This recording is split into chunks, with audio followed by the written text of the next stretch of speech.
20 years ago, the world ended. The long-awaited apocalypse had come at last. The red star ate the sky. The spirit world shook and cracked open. Beings of ancient evil rose up from their graves to slake their thirst upon the living. The worm turned and sank into the abyss, dragging all of creation down upon it as it went. The wild died. Gaia burned. The world was in darkness. There was no garden left to which we could flee. We failed to protect her. And yet, somehow, in spite of all this, we are still here. Existence still plods along, acting as if nothing had happened. At times, even I find myself questioning the memories. Perhaps they were visions, or better yet, what if they were the dream of a world trying to make sense of itself? Or perhaps the world did end, and we've been given a second chance to prove ourselves worthy, assuming we do not fail again. But I get ahead of myself. You are still new to this, and you have many questions that must be answered before the final chapter of the World of Darkness can be revealed in its totality. I am Dirge McIntosh, Galliard of Tribe Stargazer. Though I was born to the kinfolk of a different tribe, one I no longer hold allegiance to, and it is my solemn duty to provide an introduction to Werewolf the Apocalypse. Werewolf the Apocalypse is a tabletop role-playing game from the halcyon days of the 1990s, the second of the World of Darkness series from White Wolf Games Studio. In it, players take on the roles of the Garou, an ancient lineage of spirits made flesh, which mortal legends about shape-shifting wolfmen are derived from. The Garou are divided into several tribes, and together they struggle to defend the very earth from the corruption and despoilment wrought by both spirits and humans. They can be likened to antibodies, equipped to identify, attack, and drive out infections that afflict the spirit of the earth, Gaia. They are powerful, and yet their arrogance has been the cause of many mistakes over the long march of history. And now here, at the end, when they are needed most, the Garou are beset by enemies that are accelerating the werewolves' extinction. Werewolves are caught in a timeless and unresolvable struggle between the three primary forces of reality, each of which is personified as one of the godlike spirits of the Triad. The wild, which the Garou revere the most, is the primordial force of raw creation and chaos, generating the essence that forms both matter and spirit and provoking change and evolution in existing forms. The wild is just as much under attack as the celestial spirit of Gaia, and the werewolves tend to treat the wild's underlings with respect and reverence.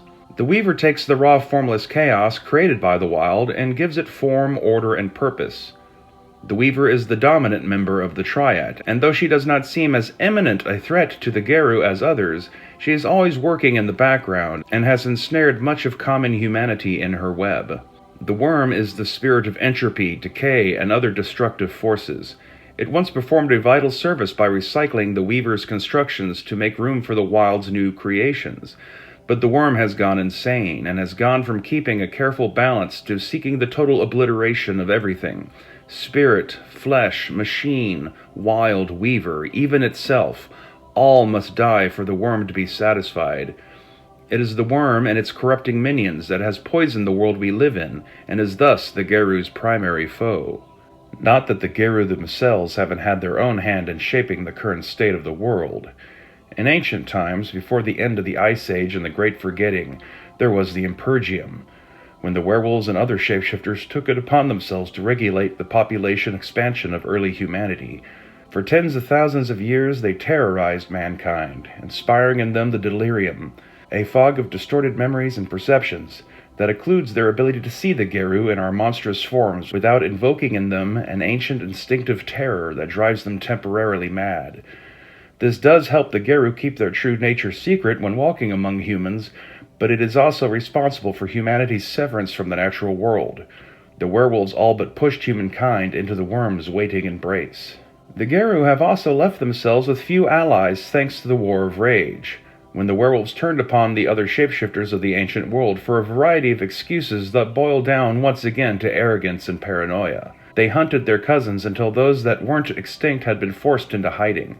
Only the ravens had largely been spared, and will still talk to the Garou from time to time, but even their friendship was strained to the breaking point, and they will never trust the werewolves again. The others have not yet forgotten, and the Garou have done little to earn their forgiveness. As human recorded history began and marched along, the Garou spread across the world, following human migrations across Asia, Europe, and North Africa, and on to the New World. During the era of the Old World's colonization of the New, the werewolves came into conflict once again, but now within their own ranks.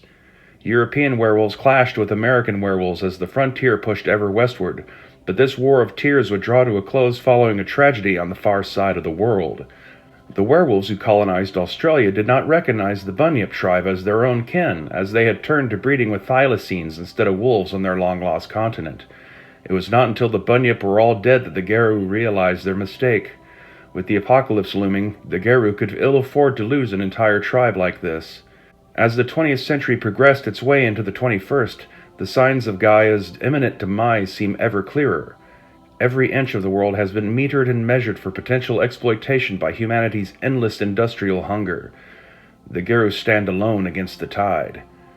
And yet, for all their flaws, this will be the time of their greatest heroes, for though the werewolves stand alone in the face of certain death, they alone have the courage to stand and rage one last time against the dying of the light. The remaining Garou tribes that form the Western Concordiate adhere to the following litany of laws. Garou shall not mate with Garou. Combat the worm wherever it dwells and whenever it breeds. Respect the territory of another. Accept an honorable surrender. Submission to those of higher station. The first share of the kill for the greatest in station. Ye shall not eat the flesh of humans. Respect those beneath ye, all are of Gaia. The veil shall not be lifted. Do not suffer thy people to tend thy sickness. The leader may be challenged at any time during peace. The leader may not be challenged during wartime. Ye shall take no action that causes a cairn to be violated. While the wisdom of some of these laws may be questioned, like any body of rules, they are typically ignored if they get in the way of what someone wants, and are only really brought up if there is something to gain. The Garou are defined by 3 core traits: their breed, their auspice, and their tribe. Now keep in mind, breed is not just some fantasy race like you see in certain role-playing games for kids. It is very much a reflection of their species of origin. The majority of Garou are of the Homid breed, which are those born from human kinfolk or directly from a Homid Garou. Forming a significant minority are also the Lupus, who are those who are born of wolf parentage. Their numbers had severely dwindled, but in recent decades, as conservation efforts have taken fruit, the number of Lupus is slowly beginning to rise again. And last are the Metis. These are werewolves who are born to 2 werewolf parents. While obvious analogies can be drawn between werewolves interbreeding and what happens when human bloodlines reinforce each other too much through inbreeding, the Metis' deformities are not the result of genetic abnormality. In truth, the commingling of 2 spirit essences is too much for a physical mortal body to handle, causing it to become distorted in some form or fashion. Primitive humans and primitive Garou alike would tend to view these malformities as some sort of judgment from the spirits, instead of it being what it actually is. The Metis are few in number and are typically outcast and treated poorly by their fellow Garou. Some might argue that the fact that the Metis are so shunned does a disservice to the Garou, because it would be easier if Garou could breed with one another to create more Garou directly, instead of waiting for the random chance that 1 out of 10 kinfolk might have a Garou offspring. The choice of breed can be very important, as it will have a severe effect on how that character is able to relate to the world around them and to the people that inhabit it. It will also reflect their inherent connection to nature and spiritual magic in the form of gnosis. A Garou's auspice reflects what phase of the moon they were born under, and can be seen roughly as a Garou's character class. There are 5 such auspices reflecting the major phases of the lunar cycle. The Ragabash are those born under the new moon, and are tricksters and thieves. Theurges are born under a crescent moon and are the mystics of the Garou nation. The Philodox are born under a half moon and are typically seen as arbiters of justice and the law. Galliards are born under a gibbous moon and will typically fill the roles of storytellers and artists amongst the Garou. And the Arun are born under a full moon and are naturally geared to be Gaia's greatest warriors. A Garou's auspice not only reflects the role within Garou society that they will be expected to fulfill, it will also determine the strength of the rage that burns inside of them. Meanwhile, a Garou's tribe has the most impact on who they are, as it is the tribe that shapes a Garou's culture and perspective. The Black Furies are famous as an all-female tribe that claim kinship to the ancient Greek Amazons of old. The male offspring of their kinfolk who go through the change and become Garou are often given to other tribes to raise. Only male metis are kept and raised amongst the Black Furies, in large part because other tribes are less likely to adopt them or treat them well. They still cling heavily to their ancient Greek roots. However, they have expanded their field of vision to include women of all races and creeds, and will occasionally bring in renegade female Garou from other tribes.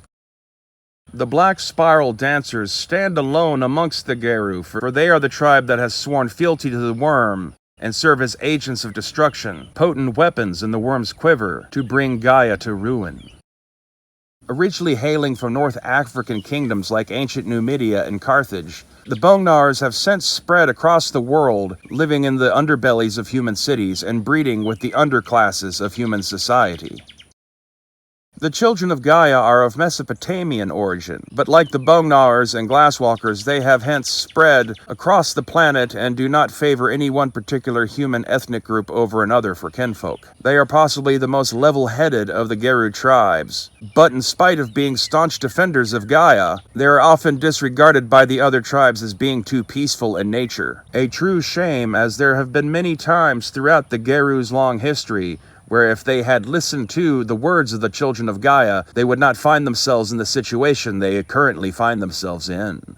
The Fianna are a tribe of Celtic origin, and they are currently found most often in the British Isles and other parts of the Anglosphere. They are a colorful tribe with a deep tradition for song and merriment, seen perhaps by their werewolf peers as being more than a little frivolous in these dark times. The Geta Fenris hail from ancient Germania. They are among Gaia's most bloodthirsty of defenders, but several times throughout their history, their alliances with their human kinfolk have left them with a stain on their reputation and honor.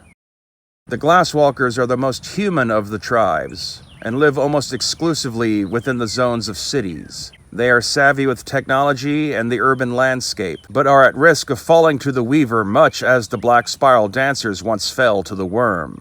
The Red Talons are a tribe comprised entirely of members born from wolf parentage. They are arguably the closest to Gaia, but they are bitter and teetering on the edge of extinction. Of the tribes, they may well be the hardest one to reason with. The Shadow Lords are the Beta Wolves of the Garou nation, constantly plotting to usurp control away from the Silverfangs over Garou affairs. They hail from the lands around the Carpathians, such as mythic Transylvania, modern Romania, and Ukraine, and over the millennia have extended themselves out across Eastern and Central Europe, with a prominent offshoot of their tribe to be found even as far east as Japan. The Silent Striders resemble jackals more so than wolves. Their ancestors were forced out of ancient Egypt, and to this day they continue to wander both the surface of the earth and the spirit world. Valuable as scouts and messengers, their ways remain mysterious to the other Garou. The Silverfangs are a noble lineage, claiming the right of leadership over the other Garou tribes. They trace their origins to Siberia, and through Russian bloodlines, they have managed to intermarry themselves into noble houses around the world. The Stargazers are a diverse tribe with roots in the east. Like the Red Talons, they are close to the edge of extinction, their contemplative and monastic lifestyles having led to a massive collapse in their population of kinfolk, despite hailing from lands with massive populations of humans. Alongside the armies of Genghis Khan, they spread their bloodlines into foreign lands, but as their numbers so severely dwindle, they become more likely to adopt members of other tribes who seek their wisdom and enlightenment. Like the children of Gaia, the Stargazers are considered to be even-tempered and claim a unique mastery over their rage.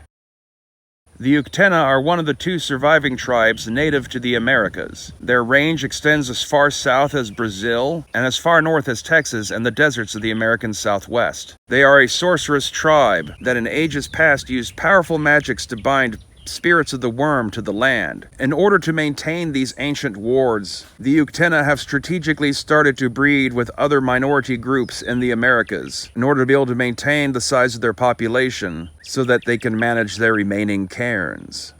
The Wendigo are a warrior tribe from the extreme north of the Americas, largely hailing from the lands of Canada and the northernmost of the United States. Of the various tribes, they might be the most strict about maintaining their kinfolk amongst a select grouping of human ethnicities, blending traits of both Geta Fenris and Silverfangs. They are reluctant to work with all other tribes save for the Uktena, or the Red Talons. These are the 14 tribes that survived to the modern day. Of the 2 that were lost, there were the Bunyip, wiped out by their own kind in Australia, where they had maintained the Impergium for tens of thousands of years, keeping the isolated continent intact, its spirit world having been free of the worm's influence until the coming of the English settlers.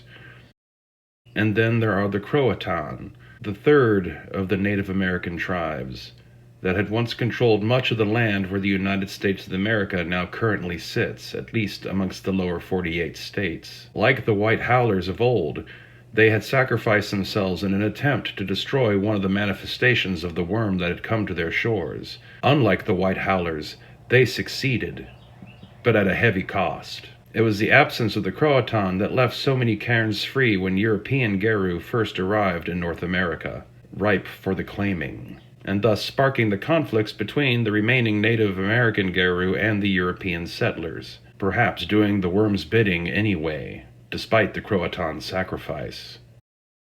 While our numbers continue to dwindle, our enemies are legion. We certainly face our fair share of foes who have origin in this world of flesh and blood and bone, but much of what we face has its origin in the world of the spirit.